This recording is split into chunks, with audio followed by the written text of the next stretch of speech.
All right. Welcome back to Lunch of the Markets for Monday, January 25th.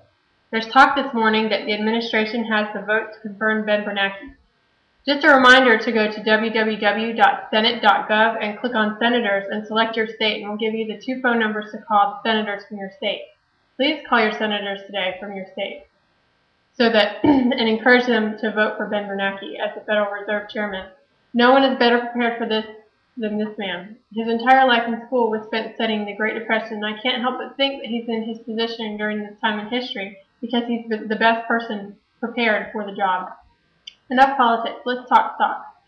AK Steel had good earnings this morning. They once again reiterated that pricing in steel continues to get better. We do believe that the economy is improving, and as long as Washington can shut his mouth, did I say his? I meant them. We'll find out this Wednesday. Did I say Wednesday? I meant this week. Wink, wink, smile.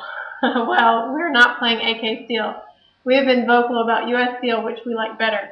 We feel that they are much more levered to the price of steel and infrastructure build-out, which we think continues in Latin America, China, and India. Letter X has been annihilated after last week's sell-off by $10 from $65 to $55. If you're not afraid of some volatility and you're hardcore enough to buy more if U.S. Steel goes down, grab some right here around the $56 level. Next, we had someone ask for us to follow up on CSR, China Security and Surveillance Manufacturing, distribution, installation, and maintenance of security and surveillance systems, as well as the development of surveillance and safety-related software in China. The company does sell its products to government entities, customs agencies, courts, public security, schools, museums, sports arenas, libraries, airports, hotels, banks, railways, supermarkets, and entertainment venues. Get the picture? Well, in China, we know the big brother is watching. This should be a play number 1 there. Take a look at valuation. The company trades with a PE of 9.16 with a forward PE of 4.42. Seriously, forward PE of 4.42.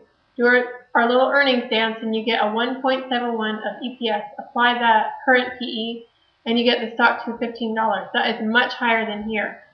When you look at quarterly revenue growth, it's 34% year over year, and EPS growth is up 140% year over year. So unless they outfitted everything in China with a camera and they never build another building again, I guess you could say the company is done growing. But over here, we can't see that being the case just yet, as China's real growth story is only, say, 10 years old or so. Take a look at all of the other ways to value this company, and it's cheap. Another metric we use and like over here at Magnum Motors Financial is when the enterprise value is greater than the market cap. Because the calculation of the enterprise value includes common and preferred equity, you want to see enterprise value higher than market cap. Exceptions would be companies like Apple and Google, whose enterprise value is less than market cap. Why is that, you might ask? Well, consider the enterprise value calculation subtracts the cash and cash equivalents. So when you have a company with boatloads of cash, then you end up with an enterprise value less than market cap. So when you see that scenario, be sure to check the cash versus their debt, as their debt at market value is part of the enterprise value. So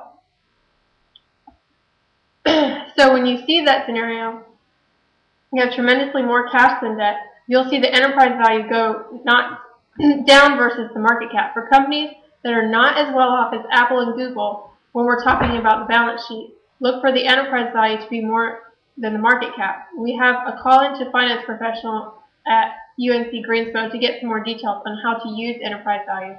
But that's your educational lesson on the markets for today.